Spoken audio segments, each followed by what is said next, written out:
नमस्कार दोस्तों, हमारे चैनल के अंदर आपका स्वागत है। दोस्तों, आज हम आपको बताने वाले हैं बहुत ही खास माघ मास के कृष्ण पक्ष की अमावस्या तिथि को माघी अमावस्या या फिर दोस्तों मौनी अमावस्या कहलाती है। दोस्तों, माघ की अमावस्या हिंदी पंचांग के अनुसार इस मास की अमावस्या का विशेष महत्व रहता है। और दोस्तों, यह मौनी अमावस्या समझ लीजिए आपके सारे पापों को नष्ट करके, आपके पितृ दोषों को समाप्त करके आपको आपके जीवन के अंदर आगे बढ़ाने का कार्य करती है। दोस्तों, माघ मास की इस अमावस्या के दिन लोग नदी आदि पवित्र नदियों के अंदर स्नान करते हैं, पीपल के वृक्ष तर तथा भगवान विष्णु की विधि पूर्वक पूजा करते हैं। मौनी अमावस्या के दिन मौन व्रत रखने से भी परंपरा है। कहा जाता है कि मौनी शब्द की उत्पत्ति मुनि शब्द से हुई। मौनी अमावस्या को मौन व्रत रखने से व्यक्ति का आत्मबल दृढ़ होता है और मान्यताओं के अनुसार माघी अमावस्या के दिन ही मनु का जन्म हुआ था और जिसको प्रथम पुरुष भी कहा जाता है। जागरण अध्यात्म में आज जानते हैं मौनी अमावस्या का दोस्तों सबसे पहले तो क्या मुहूर्त रहेगा, उसके बाद आपको एक झाड़ू का विशेष उपाय बताएंगे। पुरानी झाड़ू से उपाय करें या नई झाड़ू से करें, निश्चित तौर पर आपकी किस्मत बन जाती है इस उपाय मात्र को करने से। दोस्तों, मौनी अमावस्या की प्रारंभ तिथि 10 फरवरी को देर रात 1:08 पर है, जो कि 11 फरवरी को देर रात 12:35 पर रहेगी। मौनी अमावस्या पर स्नान, दान, पुण्य आदि किया जाता है और इसका विशेष महत्व रहता है। मौनी अमावस्या अपना एक विशेष महत्व है। इस दिन संभव हो सके तो गंगा नदी के अंदर स्नान करें, फिर व्रत रखकर आप मौन रहे। इससे आपका आत्मबल मजबूत होगा। गंगा स्नान के बाद आप पात्र लोगों को तिल के लड्डू, तिल का तेल, वस्त्र, आंवला आदि चीज़ों का दान करें और जरूरतमंद लोगों को वस्त्र, कपड़े, कंबल आदि दान करना उत्तम रहता है। दोस्तों, धार्मिक मान्यताओं के अनुसार मौनी अमावस्या के दिन पीपल के वृक्ष की पूजा करने से सौभाग्य में वृद्धि होती है। कहा जाता है पीपल के तने में भगवान शिव, जड़ में भगवान विष्णु तथा अग्रभाग में ब्रह्मा जी का वास होता है। ऐसे में पीपल के पेड़ की पूजा करने से व्यक्ति को ब्रह्मा, विष्णु और भगवान शिव तीनों की ही कृपा प्राप्त होती है। दोस्तों, इस अमावस्या के दिन अगर आप पितरों की तृप्ति के लिए अगर पितृदान या तर्पण आदि करते हैं तो समझ लीजिए इसका विधान है। ऐसा करने से आपके पितृ प्रसन्न होंगे और साथ ही साथ आपके घर के अंदर सुख, शांति, समृद्धि आती है और आपके वंश के अंदर अपने आप ही वृद्धि देखने को मिल जाती है, बस मात्र इतना करने मात्र से। दोस्तों, अब बात करते हैं उस झाड़ू के विशेष उपाय की कि आखिर इस मौनी अमावस्या को झाड़ू से आपको क्या उपाय करना चाहिए ताकि आपकी किस्मत दिन दूनी रात चौगुनी गति से वृद्धि हो और आपके जीवन के अंदर सर्व सुख आपको प्राप्त हो। दोस्तों, इस अमावस्या के दिन आप चाहते हैं जैसे कि आपके घर के अंदर धन की कमी है, धन के मामलों के अंदर आपको विजय की प्राप्ति नहीं हो पा रही है और आप चाहते हैं कि धन के मामलों के अंदर आपको बरकत देखने को मिले, तो दोस्तों इस उपाय के अंदर आपको ज़्यादा धन खर्चने की आवश्यकता नहीं है। बस मात्र 50-100 रुपये के अंदर यह उपाय हो जाएगा और ऐसी आपकी किस्मत चमकती है कि माता लक्ष्मी और भगवान विष्णु का संयुक्त रूप से आशीर्वाद आपके घर परिवार के ऊपर, आपके जीवन पर बनेगा कि आप देखते रह जाएंगे कि वास्तव में आपके ऊपर ऐसा चमत्कार माता लक्ष्मी का हुआ है। दोस्तों, आपको क्या करना है, इस अमावस्या के दिन आपको कहीं ना कहीं आपको एक झाड़ू खरीद कर लेकर आ जाना है, या फिर आपके घर के अंदर पहले से ही कोई पुरानी झाड़ू भी है तो आप पुरानी झाड़ू को भी इस्तेमाल कर सकते हैं, या फिर आप नई झाड़ू लाते हैं तो नई झाड़ू आप अमावस्या से पहले या अमावस्या के दिन आप लेकर आ जाएं। दोस्तों, लेकर आने के बाद आपको क्या करना चाहिए कि एक उस झाड़ू के बराबर आपको लाल कपड़े की या फिर काले कपड़े की, दोस्तों अगर आपको धन की प्राप्ति करनी है, आप धन के मामलों के अंदर विजय चाहते हैं, पारिवारिक समृद्धि चाहते हैं तो आपको लाल कपड़ा लाना चाहिए। अगर आप पति पत्नी के मध्य किसी प्रकार की लड़ाई झगड़ा या घर के अंदर कोई व्यक्ति बीमार रहता है, किसी का चिड़चिड़ा स्वभाव है, ऐसा आप मनोकामना चाहते हैं तो आपको काला कपड़ा लेकर आना चाहिए।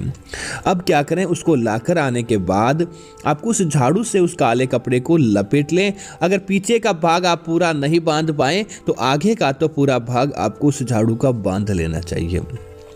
दोस्तों, ऐसा करने के बाद उस झाड़ू के ऊपर की तरफ आपको एक काला धागा बांधना चाहिए और लाल कपड़ा आपने लिया है तो आपको एक कलावा बांधना चाहिए। ऐसा करने के तत्पश्चात आप क्या करें, महालक्ष्मी के समक्ष जाएं इस अमावस्या के दिन, और अमावस्या के दिन महालक्ष्मी के समक्ष जाकर आपको उनकी पूजा आराधना जैसे आप घर के अंदर सामान्य करने हैं वैसे ही आपको करनी है। कोई विशेष प्रकार का आयोजन आपको नहीं करना है। ऐसा करने के तत्पश्चात आप उनसे पूजा पाठ करें, उनसे आशीर्वाद लें। आशीर्वाद लेने के बाद आप महालक्ष्मी से कहें कि मैंने अपने जीवन के अंदर इतनी दरिद्रता या फिर इतना प्रकार का दुख देखा है, आखिर मेरे इस दुख का निदान कैसे होगा। ऐसी मनोकामना मांगने के बाद आपको स्टफिक की, मूंगे की, रुद्राक्ष की जो भी आपको माला मिल जाती है दोस्तों, अच्छी माला महालक्ष्मी के लिए कमल गट्टे की और स्टफिक की या फिर आप मूंगे की माला लेते हैं तो आपको अच्छे पुण्य की प्राप्ति होती है। अन्यथा आप रुद्राक्ष की भी माला ले सकते हैं और माला को लेकर आपको ओम श्रीम श्रीये नमः, ओम श्रीम श्रीये नमः इस मंत्र का 21 बार आपको लगातार जाप करना है माला को हाथ के अंदर लेकर।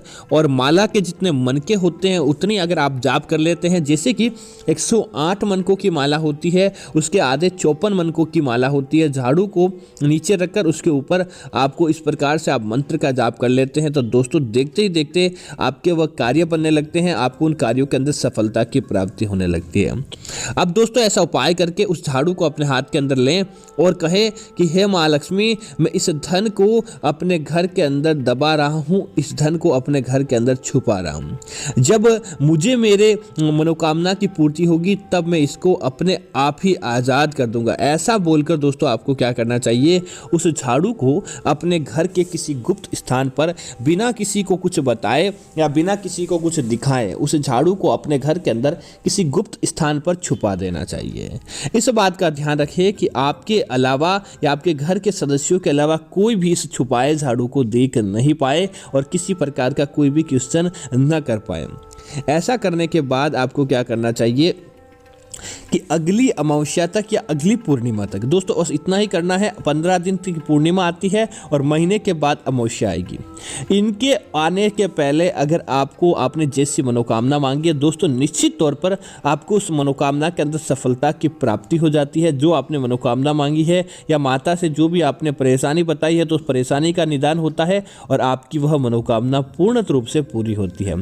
ऐसा करने के बाद दोस्तों जब आपको लगे कि अगली पूर्णिमा या अगली अमावस्या तक आपकी मनोकामना पूरी हो गई है, सबसे पहले आपको उस झाड़ू को निकालकर आपको वह लाल कपड़ा या काला कपड़ा हटा देना चाहिए। हटाने के तत्पश्चात पूरे घर का झाड़ू उसी झाड़ू से लगाएं दोस्तों, ताकि आपके घर की सारी नकारात्मकता उस झाड़ू से तुरंत प्रभाव से चली जाती है। आपको पूरे घर का झाड़ू उसी झाड़ू से लगाना चाहिए और उसका जो कचरा होता है दोस्तों उसे इकट्ठा करने के बाद आपको यहाँ वहाँ फेंकना नहीं चाहिए।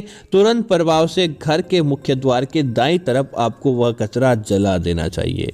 दोस्तों इतना मात्र आप ये उपाय कर लेंगे, आप देखेंगे कि आपके घर की सारी नकारात्मकता कैसे दौड़कर चली जाती है, आपके घर के अंदर सकारात्मकता आने लगती है और देखते ही देखते आपके घर के अंदर वह समृद्धि आने लगती है। उसके बाद दोस्तों इस झाड़ू को आपको कंटिन्यू काम लेना है। इस झाड़ू को आप प्रत्येक दिन इस्तेमाल करें, आपको फायदा देखने को मिल जाएगा। क्योंकि दोस्तों ये झाड़ू साधारण झाड़ू की तरह नहीं होता, यह इस मौनी अमावस्या के अभिमंत्रित किया गया झाड़ू होता है, जिसकी वजह से आपको इसका 2.5 गुना प्रभाव देखने को मिलता है और आपको इसका प्रभाव देखते ही देखते आपके कामों को बनाने योग्य हो जाता है। दोस्तों इसी तरह से बात का ध्यान रखें, ऐसा झाड़ू घर के अंदर कभी मत लगाएं जिस झाड़ू के अंदर से तिनके निकलते हो। माना जाता है कि तिनकों वाला जिस झाड़ू के अंदर से तिनके बिखरते रहते हो, अगर आप उस झाड़ू को लगाते हैं तो दोस्तों आपका घर परिवार भी तिनकों की तरफ बिखर जाता है। आपका पैसा आता तो आपके पास है लेकिन उतने ही प्रभाव के अंदर आपसे खर्च हो जाता है, वह पैसा आपसे टिकता नहीं है। इसी कारण आपको ऐसा झाड़ू भी भूल कर भी नहीं लगाना चाहिए। और इसी तरह दोस्तों इस बात का ध्यान रखें, कभी भी आप झाड़ू के ऊपर पैर न लगाएं। अगर आप झाड़ू के ऊपर पैर लगाते हैं या फिर आप झाड़ू से किसी जानवर को या किसी इंसान को भी मारते हैं तो दोस्तों सबसे बड़े पाप के भागी बनते हैं।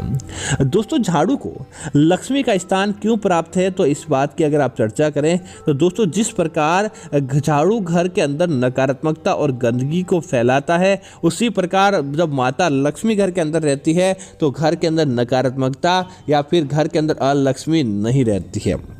और उनको निकालने का कार्य अगर कोई करता है तो झाड़ू करता है। इसी कारण झाड़ू को माता लक्ष्मी का स्थान प्राप्त है। आप इस उपाय को करने के बाद निश्चित तौर पर अपने घर परिवार के अंदर समृद्धि और संपन्नता देखेंगे। तो उम्मीद करता हूं कि यह जानकारी आपको अच्छी लगी होगी। इस प्रकार की अन्य जानकारी देखने के लिए आप हमारे चैनल को सब्सक्राइब करें और साथ ही साथ वीडियो को लाइक और शेयर करना ना भूलें, ताकि जानकारी आपको मिलती रहे और सदैव आपके ऊपर माता लक्ष्मी का आशीर्वाद बना रहे। धन्यवाद मित्रों। जय श्री राम मित्रों।